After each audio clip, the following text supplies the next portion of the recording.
Assalamualaikum warahmatullahi wabarakatuh. Perkenalkan, nama saya Siti Zulaiha dan di samping saya Intan Permatasari. Baiklah, kami dari kelompok 9 akan menjelaskan tentang perkembangan pendidikan pesantren klasik dan modern dan juga Perkembangan pendidikan Islam dalam sistem nasional. Baiklah, di sini saya akan menjelaskan materi pertama, yaitu tentang sejarah perkembangan pesantren. Orang pertama yang mendirikan pesantren sebenarnya masih menjadi perdebatan di kalangan ilmuwan dan sejarawan. Namun sebagian besar mereka meyakini bahwa Syekh Maulana Malik Ibrahim, penyebar agama Islam dari Gujarat, sebagai peletakan dasar pertama seni berdirinya pesantren di Nusantara. Istilah santri sendiri disebut berasal dari kata dalam bahasa India, sastri, yang berarti orang-orang yang mempelajari kitab-kitab suci. Syekh Muhammad Naqut Alatas dalam tulisannya yang berjudul Ibrahim dan dikenal dengan nama Sunan Gresik itu merupakan salah satu penyebar agama Islam yang gigih, yang bahkan disebut berkali-kali mencoba menyadarkan Raja Hindu Buddha Majapahit Virkam untuk memeluk agama Islam.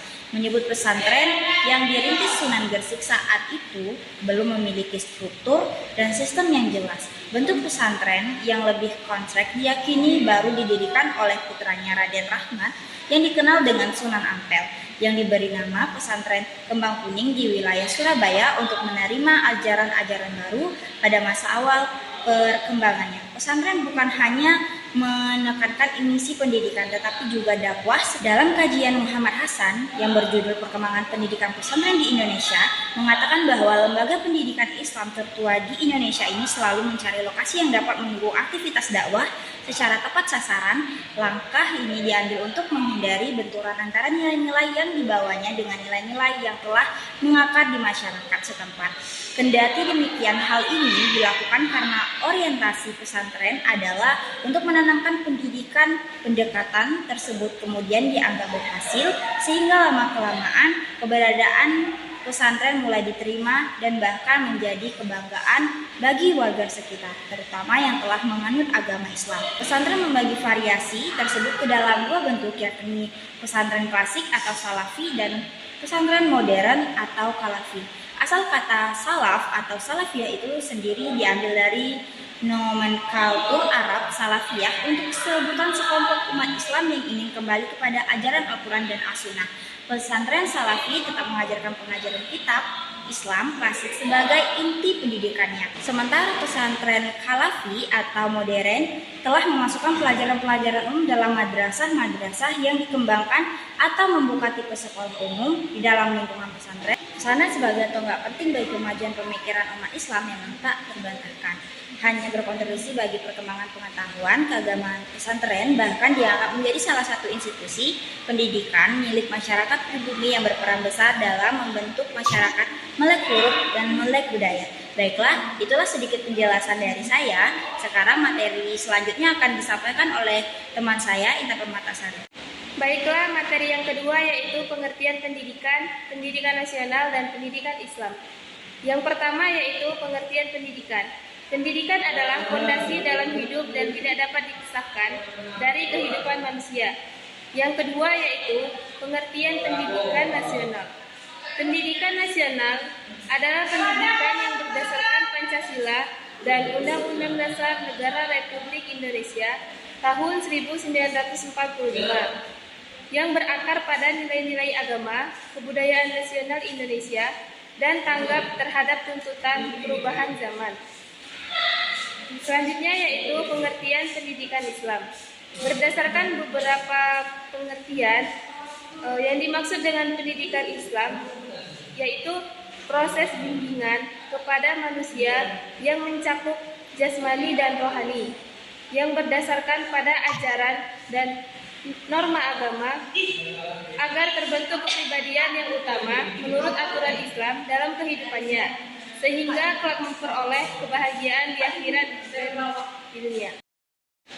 Selanjutnya yaitu perkembangan pendidikan Islam dalam sistem pendidikan nasional. Islam dalam sistem pendidikan nasional dan juga problematika pendidikan Islam di Indonesia. Yang pertama kita akan membahas tentang pendidikan Islam dalam sistem pendidikan nasional. Jadi sebelumnya kita akan melihat apa fungsi dan tujuan pendidikan nasional. bahwa pendidikan nasional berfungsi mengembangkan kemampuan dan membentuk watak serta peradaban bangsa yang bermartabat dalam rangka mencerdaskan kehidupan bangsa. Pendidikan dilakukan dan dilaksanakan secara nasional di Indonesia, yaitu mengembangkan kemampuan dan juga membentuk karakter yang baik sehingga efektif. Dan itu tujuan dari pendidikan Islam adalah untuk berkembangnya, untuk mengembangkan potensi peserta didik agar manusia menjadi manusia yang beriman dan bertakwa kepada Tuhan Yang Maha Esa. Kemudian sehat berilmu, cakap, kreatif, mandiri, dan menjadi warga negara yang demokratis serta bertanggung jawab. Jadi sudah jelas bahwa tujuan pendidikan nasional atau cerdas akan tetapi benar-benar keterampilan dan juga berakhlakul karimah. Yang tertulis di sini dari sisi jasmani untuk merealisasikan semuanya yang diharapkan dari fungsi dan tujuan internasional ini, maka perlu adanya proses pendidikan Islam pada setiap lembaga pendidikan Islam. Karena dalam pendidikan Islam berusaha menanamkan akhlakul karimah, berusaha mengembangkan ilmu sehingga berusaha menanamkan karakter yang sangat bermanfaat untuk peserta didik. Selanjutnya, Indonesia selama ini berjalan secara realisme Islam. Kalau dulu juga memisahkan dengan pendidikan umum, jadi ketika memasukkan pesantren mata pelajaran agama seperti itu, terus yang berjalan di ini dengan bahasa ini, maka dualisme ini antara pendidikan umum dan pendidikan agama tidak dapat dipisahkan dalam sistem pendidikan Islam. Dalam sistem pendidikan nasional ada tiga aspek. Yang pertama, sebagai lembaga selanjutnya, pendidikan Islam sebagai mata pelajaran Islam sebagai lembaga yang pertama, yaitu lembaga pendidikan formal, pendidikan dasar SMP Negeri 1. Baiklah, itulah penjelasan dari kelompok 9 tentang perkembangan pesantren klasik, modern, dan perkembangan pendidikan Islam dalam sistem pendidikan nasional. Dan jika ada kekurangan, kami mohon maaf, kepada Tuhan kami mohon ampun. Wabillahi taufiq wal hidayah. Wassalamualaikum warahmatullahi wabarakatuh.